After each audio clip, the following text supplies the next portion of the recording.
안녕하세요 성도 여러분들, 주님의 이름으로 여러분들을 문안합니다. 오늘은 아모스 9번째 시간 6장 1절부터 14절까지 말씀에 대해 함께 공부해 보도록 하겠습니다.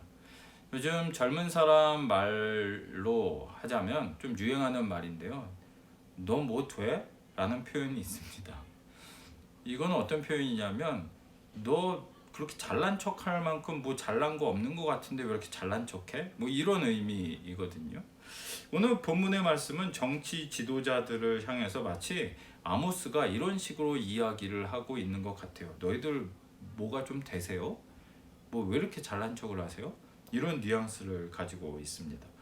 그 1차적인 대상은요, 1절 말씀을 보면 시온에서 교만한 자, 사마리아 산에서 마음이 든든한 자. 그러니까 오늘 예언은요, 그 북이스라엘과 남유다 둘을 다 대상으로 지금 아모스가 이야기를 하고 있는 거예요. 그런데 표현을 한번 보십시오.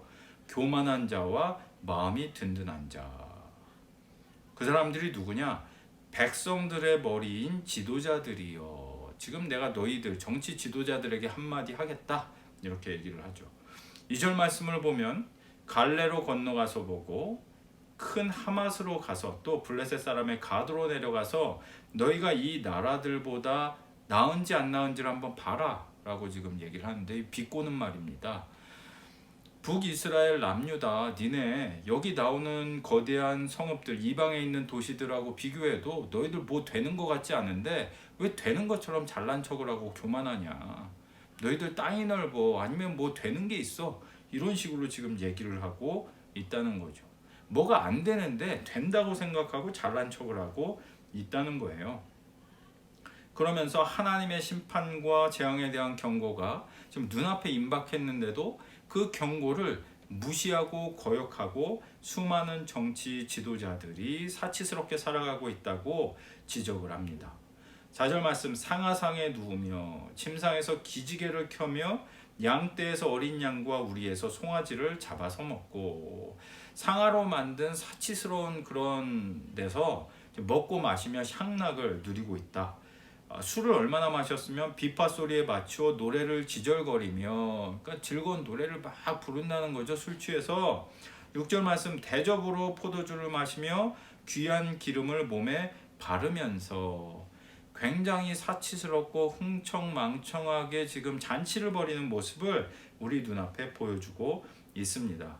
우리가 함께 공부해 보았던 아모스 2장 6절 말씀을 보면, 가난한 사람들은 돈이 없어서 돈 몇 푼이나 신발 한 켤레 값에 노예가 되고 있었다, 이런 내용이 앞에 나왔는데, 이런 가난한 사람들의 모습과 대조적으로 정치 지도자들이 가난한 사람들을 쥐어짜서 지금 얼마나 향락적이고 퇴폐적으로 살아가고 있는지를 우리에게 보여주고 있다는 것이죠. 그렇게 살아가면서 하나님의 말씀을 너희가 그 경고를 무시하고 있다. 그 재앙이 지금 눈앞에 임박해 있다. 그래서 그 심판의 결과로 너희들이 지금 사치스럽게 살고 있는데 술 취해서 떠드는 소리가 끝나게 될 것이다. 7절에서 이야기합니다. 기지개 켜는 자의 떠드는 소리가 그치게 될 거다. 니들 사람이 많이 모여서 지금 그렇게 잔치하고 놀고 있는데, 9절 말씀, 한 집에 10사람이 남는다 하여도 다 죽을 것이다.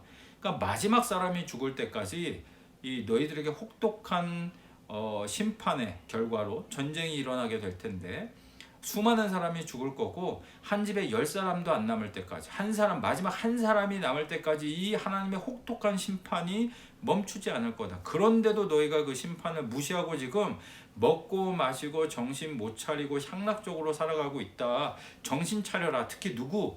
정치 지도자들 정신 차려라 라고 말씀하고 계신 것이죠.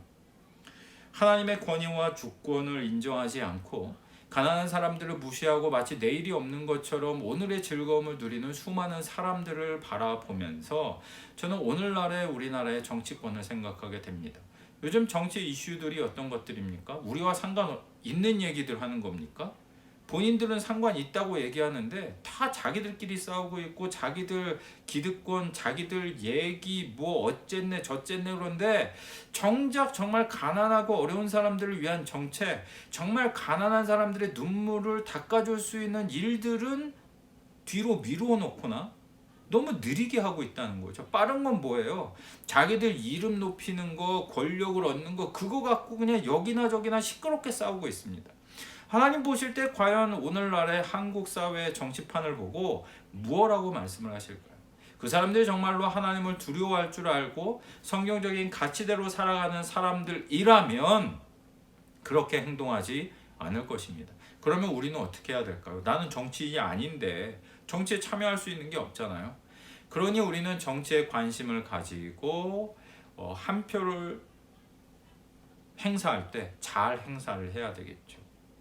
또 할 수 있는 것들이 있다면 건전한 시민사회 운동에 어느 정도 참여하는 것도 좋습니다. 하지만 여러분들에게 제가 당부드리고 싶은 것은요, 성경이 말하고 있는 성경적인 가치라는 것은 좌나 우나 어디로 치우치지 않는다는 것을 여러분들이 반드시 이해할 필요가 있다는 거예요. 기독교의 어떤 진영에서는 이쪽이 더 중요하다고 주장하고 기독교의 또 어떤 진영에서는 이쪽이 중요하다고 이야기를 합니다. 근데 사실은 정치라는 창으로 성경을 들여다보면 성경이 왜곡이 됩니다.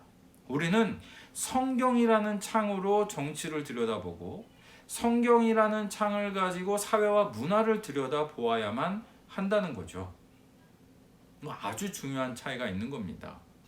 정치에 관한 이야기들을 머리에 다 가지고 성경을 읽으면 그 관점에 맞춰서 성경을 읽게 된다는 이야기예요. 그러니 성경에서 정말 무엇을 말하고 있는지를 먼저 알고 그 다음에 정치에서 무엇라고 이야기하고 있는가를 성경을 기초로 해서 판단을 해야 된다는 거예요. 무조건 나는 이쪽 당을 지지하니까 이쪽 당이 하나님 뜻에 맞는 당인 것 같으니까 여기서 말하는 건 다 옳아. 이렇게 이야기해서 양쪽에서 싸우면 이거는 그 어느 것도 하나님의 뜻일 수 없다는 거죠. 그것은 사람의 논리, 사람의 가치, 사람의 정치일 뿐이지 하나님이 이야기하는 가치와는, 성경이 이야기하고 있는 가치와는 거리가 상당히 멀 수 있다는 겁니다. 분명히 알 수 있는 것은 우리가 회복해야 할 것은 하나님과의 관계, 그리고 이웃과의 관계, 자연과의 관계, 죄로 인하여 깨어진 이 세 가지 관계를 회복해야 하는 것, 그것이 바른 기독교적인 삶의 가치라는 점이에요. 그러니까 뭐 어느 쪽에서 이 법안을 이야기하느냐, 이 주장을 하느냐가 중요한 게 아니라 그것을 통해서 하나님과의 관계가 회복되느냐, 이웃과의 관계가 회복이 되느냐, 무너진 자연과의 관계가 회복이 되느냐가 중요한 거라는 거죠. 어떤 쪽을 선택을 해서 경제적인 가치가 더 높으냐, 어떤 쪽을 선택을 해서 돈이 더 잘 벌릴 거냐, 나에게 유익이 될 거냐, 이게 판단의 기준이 되면 안 된다는 거예요. 근데 대부분의 사람들이 그걸 판단의 기준으로 삼습니다. 어떤 게 나한테 유익이 더 되지? 어떻게 경제적인 이익을 가져다 주지? 성경의 가치와는 상관이 없어요. 그러니까 신앙은 신앙대로 하고 정치는 정치대로 하고 문화는 문화대로 하고 성경적인 가치관이 문화와 정치에는 전혀 영향력을 미칠 수 없는 깨어져 버린 그런 삶의 가치관을 가지고 사람이 살아가게 된다는 거죠. 그래서 우리는 성경이라는 단일한 창을 통해서 세상을 바라보고 정치를 판단하고 사회와 문화를 판단할 필요가 있다는 것입니다. 바로 그것을 위해 오늘도 우리는 함께 공부하고 있는 것이죠. 교회 안에서 금지하고 있는 이야기 중에 하나가 돈에 관한 이야기, 정치에 관한 이야기 아니겠습니까? 정치에 관한 이야기하면 점잖았던 분들도 막 핏대를 올리고 싸워요. 왜 그럴까요? 같은 예수님을 믿는데 왜 그럴까요? 성경의 가치관이 아니라 정치의 논리가 우리의 사고방식을 더 사로잡고 있기 때문입니다. 예수의 울타리가 더 크다면 정치적인 그 어떤 이견을 넘어설 수 있어야 되는데, 같은 예수님을 믿고 있는데도 지지하는 정당이 다르다고 둘이 싸움박질을 한다면 이게 정말 맞는 겁니까? 정치적인 관점이 훨씬 큰 거잖아요. 예수님에 대한 생각보다. 이거에 영향을 더 많이 받고 있는 거잖아요. 어떻게 성경대로 살아가는 성도라고 이야기할 수 있겠습니까? 부디 바라기는 저는 이 설교를 함께 나눈 우리 모두가 성경적인 가치관을 가짐으로 말미암아 세상을 바라보고 올바른 정치, 올바른 다스림, 올바른 나라, 올바른 사회를 만들기 위해 함께 고민하고 기도할 수 있는 저와 사랑하는 모든 여러분들이 되었으면 좋겠습니다.